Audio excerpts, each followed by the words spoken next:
জানো, আমি এক অতীব সাধারণ পরিবারের মেয়ে, যার নিত্যদিনের সঙ্গে অনিদ্রা, অস্বাস্থ্য, অসুখ, দৈন্য এইসব আর কি। তবে আমাকেও কিন্তু ঈর্ষা করার মতো এক বিষয় রয়েছে। আমার পাড়ার এক পাশে বয়ে চলেছে সুদীর্ঘ এক নদী, দ্বারকেশ্বর। এই নদী রয়েছে এক রাশ গপ্প নিয়ে, যার মধ্যে লোকনাথ বাবার গল্প বহুল প্রচলিত। তবে এই বিষয়ে অন্য একদিন গল্প করব, কেমন? এখন বরং ঈর্ষা করার কারণটা নিয়ে বলি। এই দিন পাঁচেক আগে হাতে একটু সময় আর সাথে 4 পেয়ে সঙ্গী নিয়ে গায়ে রোদ মাখতে মাখতে নদীর পাড়ে ঘুরতে গিয়েছিলাম। ঘুরতে গিয়ে দেখি এক অবাক করা কাণ্ড।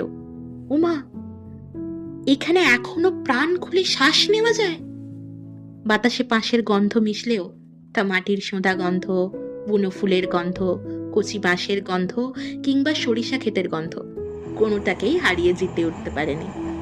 বাতাসে কান পাতলেই শোনা যাচ্ছে পাখির গুজন, আর দূর থেকে ভেসে আসছে ধর্মীয় ঐক্যের সুর। বলো বলো, ঈর্ষা হচ্ছে কিনা?